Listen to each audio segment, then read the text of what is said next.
My name is Hassan Sorrells, and this is the Leadership Lessons from the Great Books podcast, Shorts. There's no co-host on these Shorts episodes. We have extended the time on these shorter episodes from 5 to 6 minutes to 15 to 20 minutes for this season.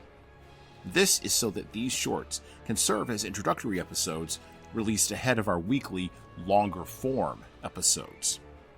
But don't worry, I will still let you know my observations, ideas, thoughts, or rants about the literature, philosophy, psychology, and even the theology of leadership, particularly as we prepare for the restoration of leadership and leadership principles during the next historical high in America. Why these episodes? Well, because listening to me talk about leadership for now around 15 to 20 minutes is still better than reading and trying to understand yet another business book.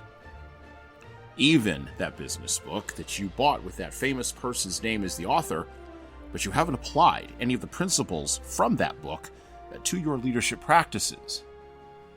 At least not yet.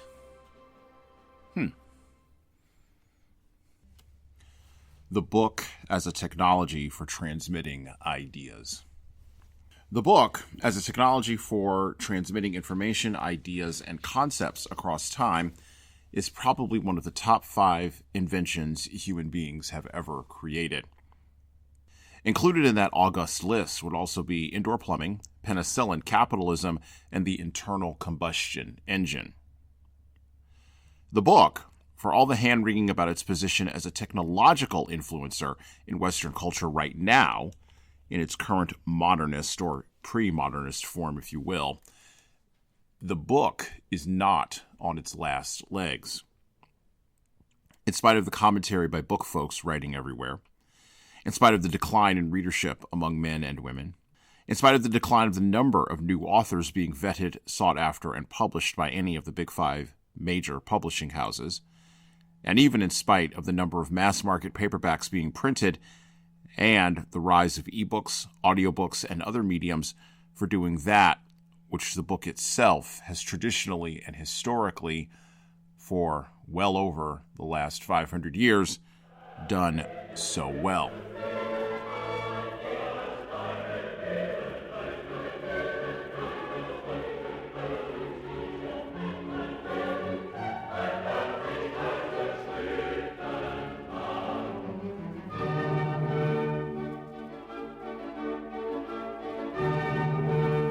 The novel, a specific type and order of ideas that the container of the book itself holds, however, may indeed be on its last legs. The reasons for the potential death of the novel are many, and they include the following. Human interiority and curiosity about the internal psychology of other people built the novel, starting in the 16th century, and the deconstruction of that curiosity has led to its inevitable destruction. Number 2, the length of a reader's attention and attention spans overall, combined with an audience's cultural connection to historical material and social references across time, tend to go hand in hand. That great chain of being that extended back 100 years has been breaking for at least the last 30. The supremacy of other, more visually compelling media that get across the primary message of interiority to an audience better, for example, film, TV, and of course video on the internet, has combined to beat up the novel in the number 3 spot. But remember, even with these top 3 reasons and a plethora of others you could probably name yourself, a novel is still, after everything, just a story, placed in the format of a book. From Don Quixote to As I Lay Dying, and from Play It As It Lays to the current list of popular AI-produced novels featured on Goodreads and in Amazon, the novel has probably gone about as far as it can go within the confines of the medium of the book. Now, before we go too much further, let us not confuse the novel with stories. Stories themselves are not dead. Human beings have been telling each other stories since this great scroll of creation was unrolled, and will continue doing so until the great scroll of creation is wound up.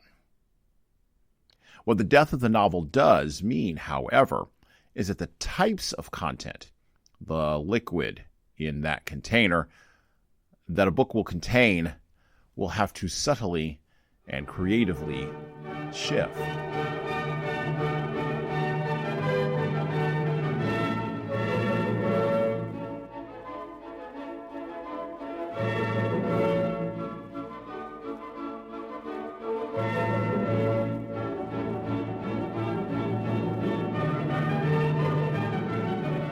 Okay, now, this is the part where it gets a little bit tricky, so bear with me.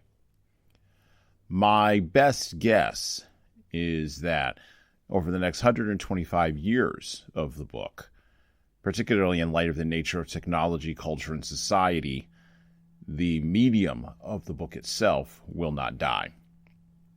It's a little too resilient for that.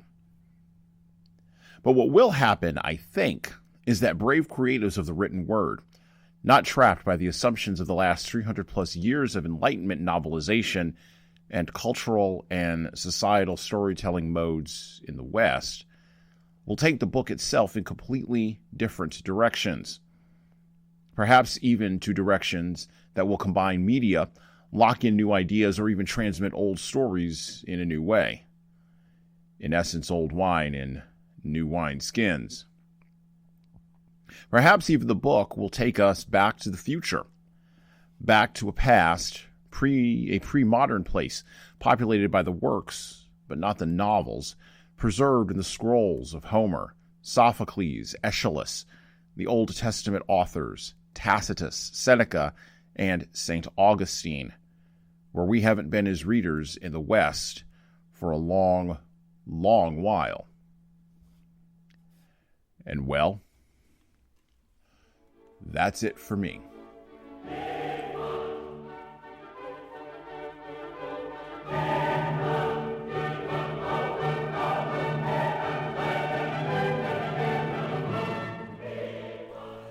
Are you ready to elevate your leadership journey through exploring the wisdom of the ages?